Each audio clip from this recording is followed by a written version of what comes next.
Assalamualaikum warahmatullahi wabarakatuh. Waalaikumsalam warahmatullahi wabarakatuh. Kali ini saya akan mempresentasikan atau menjelaskan tentang materi tujuan pemberian motivasi dan pengertian asas pembelajaran. Untuk kali ini saya beranggotakan kelompok bertiga, yaitu yang pertama saya sendiri, Amal dan Jum'u Fitra Farobi, yang kedua yaitu Ivan Kabilah, yang ketiga yaitu Fajar Ramadana. Baik, selanjutnya yaitu memasuki materi, yaitu yang pertama motivasi. Dalam kamus besar bahasa Indonesia atau KBBI, arti motivasi adalah dorongan yang muncul dalam diri seseorang untuk melakukan atau berpikir dengan tujuan tertentu, baik sadar atau tidak sadar. Selanjutnya tujuan. Biasanya tujuan motivasi yaitu guna menggerakkan ataupun menggugah individu supaya punya kemauan serta keinginannya, guna melaksanakan suatu hal sampai bisa mendapatkan hasil ataupun mendapatkan suatu tujuan. Untuk menggerakkan individu, motivasi bertujuan untuk menggerakkan individu agar tidak hanya berdiam diri, tapi juga melakukan tindakan yang diperlukan untuk mencapai tujuan atau hasil yang didapatkan atau yang diinginkan. Yaitu selanjutnya menggugah individu. Motivasi juga bertujuan untuk mengangkat atau menginspirasi individu agar bersemangat dalam bergerak atau mencapai tujuan tersebut. Selanjutnya yaitu muncul kemauan dan keinginan. Motivasi juga berperan dalam menumbuhkan kemauan dan keinginan dalam diri individu untuk melakukan suatu. Ketika seseorang merasa termotivasi, mereka cenderung memiliki dorongan batin yang kuat untuk melaksanakan tindakan yang diperlukan demi mencapai tujuan mereka. Selanjutnya, mencapai hasil atau tujuan.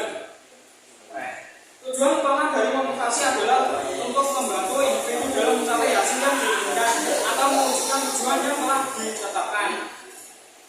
Selanjutnya, jauh dulu mas. Manfaat dari manfaat materi kali ini yaitu untuk menumbuhkan semangat, hilangkan jenuh, mengejar mimpi, menumbuhkan optimis, mata menyerah, belajar menjadi kegiatan yang harus dilakukan. Jadi manfaat dari materi kali ini sangat banyak, yaitu diantaranya sudah terpapat di PPT kali ini, yaitu untuk menumbuhkan semangat. Jadi apabila kita termotivasi, tentunya kita akan tumbuh semangat dan tentu jenuh akan hilang dan akan bisa mencapai tujuan atau mengejar mimpi atau mencapai mimpi kita dalam tujuan yang kita inginkan. Selanjutnya, asas pembelajaran. Prinsip-prinsip umum yang harus dikuasai oleh guru dalam melakukan kegiatan belajar mengajar, atau dengan kata lain suatu yang menjadikan dasar berpikir dan bertindak untuk mencari proses belajar. Macam-macam asas pembelajaran. Yang pertama asas peragaan, asas minat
Assalamualaikum warahmatullahi wabarakatuh. Waalaikumsalam warahmatullahi wabarakatuh. Terima kasih.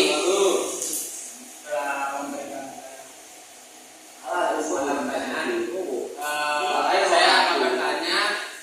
Saya Ivan Fadila. Saya bertanya tentang apa hubungan antara motivasi dan asas pembelajaran. Sekian, terima kasih. Jadi pertanyaannya saya tanya lagi ya, bagaimana hubungan antara motivasi dan belajar? Jadi gini Mas Bram, hasil penelitian yang pernah saya baca itu yang disusun oleh peneliti menunjukkan bahwa motivasi belajar berpengaruh dengan hasil belajar siswa, yaitu seperti ini. Semakin rendah motivasi belajar siswa, maka semakin rendah pula hasil belajar. Jadi kalau siswa itu tidak ada motivasi, tentu saja siswa tersebut akan malas, seperti itu.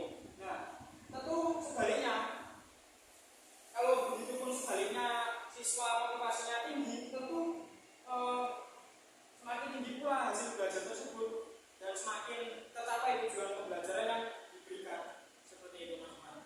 Dari mana? Apakah bisa diterima jawabannya? Baik Mas, terima kasih jawabannya. Ya, baik. Terima kasih.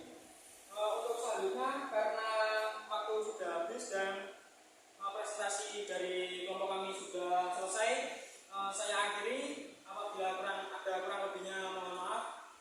Wassalamualaikum warahmatullahi wabarakatuh. Waalaikumsalam warahmatullahi wabarakatuh.